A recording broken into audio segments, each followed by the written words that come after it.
அன்பார்ந்த ஞான ஒளி யூடியூப் சேனல் நேயர்கள் அனைவருக்கும் வணக்கம். இந்த பதிவில் கடக ராசி அன்பர்களுக்கு செவ்வாய் பெயர்ச்சி சிறப்பு பலன்கள் காணலாம்.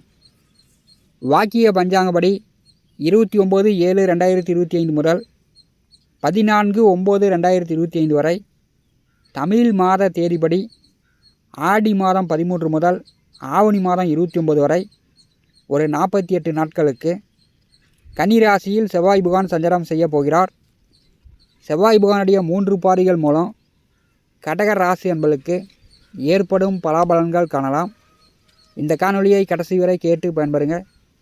நம்முடைய சேனலை பார்த்து கொண்டிருக்கக்கூடிய அன்பர்கள், இதுவரை சப்ஸ்கிரைப் செய்யாத அன்பர்கள் மறக்காமல் சப்ஸ்கிரைப் செய்து கூடவே இருக்கின்ற ஆல் பட்டன் அழுத்திங்க. நன்றி. செவ்வாய் பகவானுடைய காரகத்துவங்களையும் கன்னிராசியில் செவ்வாய் அமர்ந்த ஜாதகர்களுக்கு ஏற்படும் பலன்களையும் முதலில் காணலாம். செவ்வாய் பகவானுடைய காரகத்துவங்கள் பூமி, சகோதரம், மங்களம், இரத்தம். சரியான வயதில் திருமணம் நடக்கணும். சகோதர சகோதரிகள் ஒற்றுமையாக இருக்கணும். சொத்துக்களில் வில்லங்கம் பிரச்சனை வரக்கூடாதுன்னா செவ்வாய் ஜாதகத்தில் நல்ல நிலையில் இருக்க வேண்டும். செவ்வாய் நல்ல நிலையில் இருந்தால் தான் ஒருவருக்கு அட்ரஸ் கரெக்டாக இருக்கும், நிலையான இருப்பிடம் இருக்கும். கன்னியில் செவ்வாய் வந்தால் கடலை வற்றும் என்று சொல்வார்கள். ஆனால் அது அப்படி கிடையாது. கன்னியில் செவ்வாய் நின்ற ஜாதகர்களுக்கு கடல் அளவு பிரச்சனை வரும் என்று அர்த்தம். காலபுருஷனுக்கு 6வது வீடு கன்னி. கன்னி ராசியில் செவ்வாய் நின்ற ஜாதகர்களுக்கு பார்த்திங்கன்னா மேட்டுக்காடு, வானம் பார்த்த பூமி, தண்ணீர் வசதி இல்லாத நிலம், சொத்துக்கள் அமையும். மலை அடிவாரத்தில் ஃபாரஸ்ட் நிலத்துக்கு பக்கத்தில் இவங்க இருக்கக்கூடிய நிலத்துக்கு அருகில் புறம்போக்கு நில சொத்துக்கள் இருக்கும். கிணறு வெட்டினாலும் போர் போட்டாலும் அரையும் குறையுமான தண்ணி தான் கிடைக்கும். மழை பெஞ்சுன்னா மழை காலத்தில் வெள்ளாமை பண்ணலாம், வெய்ய காலத்தில் வெள்ளாமை பண்ண முடியாது. தடப்பாத்தியம் சரியாக இருக்காது. வாய்க்காலில் போகிற மாதிரி, ஓடையில் போகிற மாதிரி சேரும் சகதியுமான தடப்பாத்தியம் இருக்கும். சொத்து மூலம் கோர்ட்டு கேஸு வில்லங்க இருக்கும். அப்படி இல்லைன்னா சொத்து மூலம் கடன் இருக்கும். இவங்க நிலத்துக்கு அருகில் இருப்பவர்கள் எல்லாமே பொறாமைக்காரர்களாக இருப்பாங்க. போட்டி பொறாமை, சண்டை சச்சரவு அதிகமாக இருக்கும். உடன் பிறந்தவர்களிடம் ஒற்றுமை இருக்காது. திருமண வாழ்க்கையும் சரியாக அமையாது. காலம் கடந்து வயது கடந்து திருமணம் நடக்கும். கன்னியில் செவ்வாய் அமர்ந்த ஜாதகர்களுக்கு பல தோஷங்களை செவ்வாய் பகவான் கொடுத்து விடுகிறார். கன்னி ராசியில் செவ்வாய் நிற்கும் ஜாதகங்களுக்கு அதிக போராட்டங்களை வாழ்க்கையில் கொடுத்து விடுகிறார். கோச்சாரத்தில் கன்னிராசியில் செவ்வாய் வரும்போது மற்ற சுபகிரகங்கள் பார்வையோ பாவக்கிரகங்கள் தொடர்போ இல்லை. அடுத்த 48 நாட்கள் பார்த்திங்கன்னா கன்னிராசியில் செவ்வாய் தனித்து அமர்ந்து சஞ்சாரம் செய்வார்.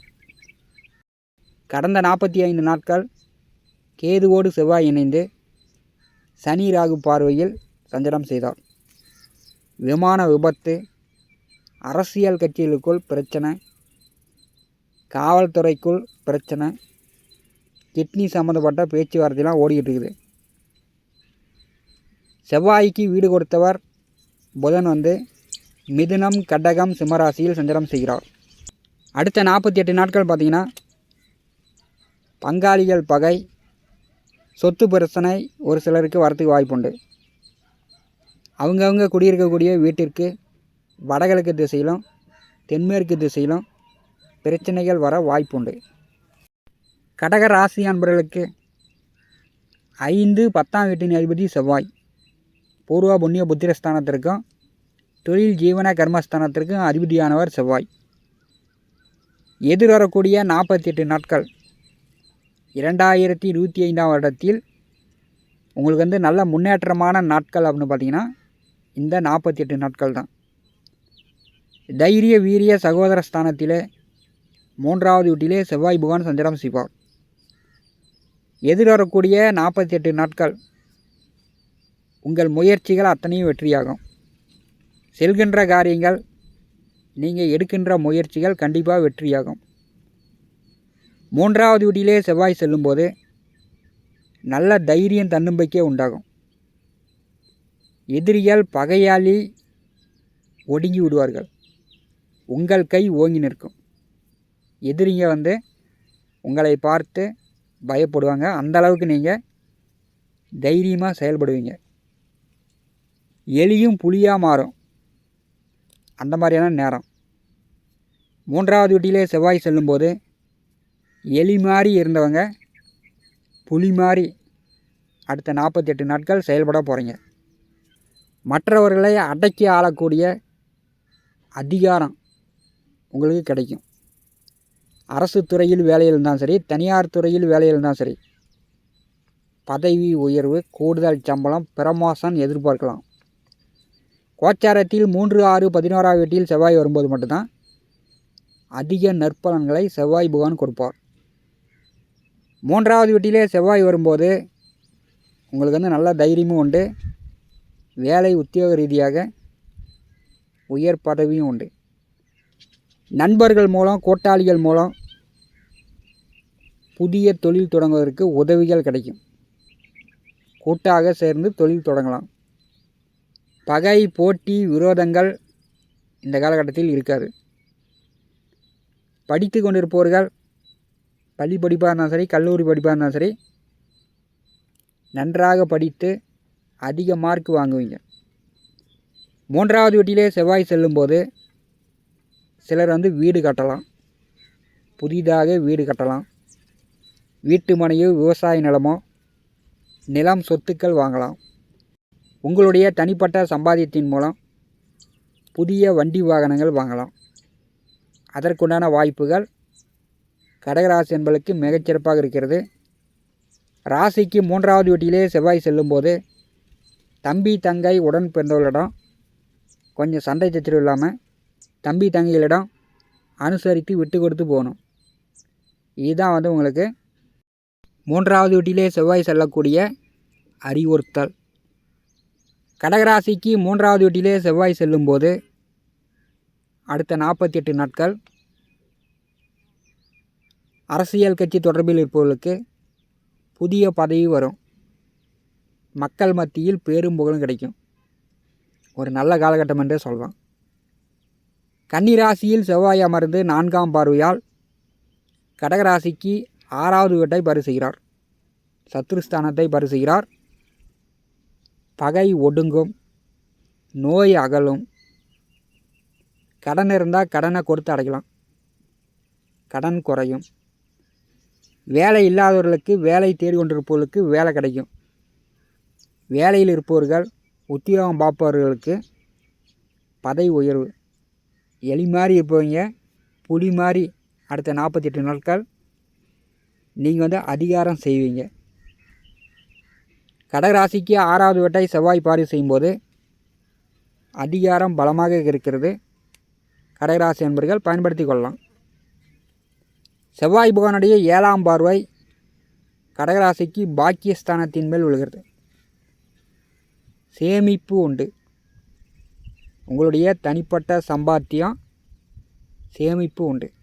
தந்தையை விட நீங்கள் வந்து கூடுதலாக 4 காசு பணம் சம்பாதித்து புதிய வண்டி வாகனம் வாங்கலாம், வீடு கட்டலாம், விவசாய நிலம் வாங்கலாம். உங்களுடைய இருப்பிடத்தை நீங்களே அமைத்து கொள்ளலாம். சகல பாக்கியங்கள் உண்டு. ஆன்மீக பயணம், வெளியூர் பயணம், வெளிநாடு பயணம் சென்று வரத்துக்கு வாய்ப்பு உண்டு அடுத்த 48 நாட்களில். 9வது வீட்டை செவ்வாய் பார்வை செய்யும்போது தந்தையார் மூலம் பொருள் உதவி உண்டு. செவ்வாய் பகவானுடைய 8ஆம் பார்வை கடகராசிக்கு தொழில் ஜீவன கர்மஸ்தானத்தின் மேல் விழுகிறது. விவசாயம், மண், நிலம், பூமி சார்ந்த தொழில் வேலை செய்யக்கூடியவர்களுக்கு, காவல்துறை, இராணுவம், மருத்துவம், மின்சாரம், யூனிஃபார்ம் சர்வீஸ் வேலையில் இருப்பவர்களுக்கு அடுத்த 48 நாட்கள் மிகச்சிறப்பாக இருக்கும். மக்கள் மத்தியில் பேரும் புகழும் கிடைக்கும். தொழிற்ஸ்தானத்தை தொழிற்ஸ்தானாதிபதியே பார்வை செய்யும்போது விவசாயிகள் வந்து ஆடு, மாடு, கோழி, விவசாயிகள் வந்து தொழிலை வந்து விரிவுபடுத்தலாம். இயந்திரம், வண்டி வாகனம் நல்ல வருமானங்களை கொடுக்கும். 10ஆம் இடம் பலமாக இருக்கிறது. அடுத்த 48 நாட்கள் வருமானத்திற்கு குறையில்லை. கோர்ட்டில் கேஸ் நடந்துக்கிட்டு இருந்துச்சுன்னா, ஏதோ பிரச்சனை இருந்துச்சுன்னா, இந்த 48 நாட்கள் அந்த கேஸு நிவர்த்தி ஆகும். கடகராசிக்கு ஒரு சிறப்பான காலகட்டம்.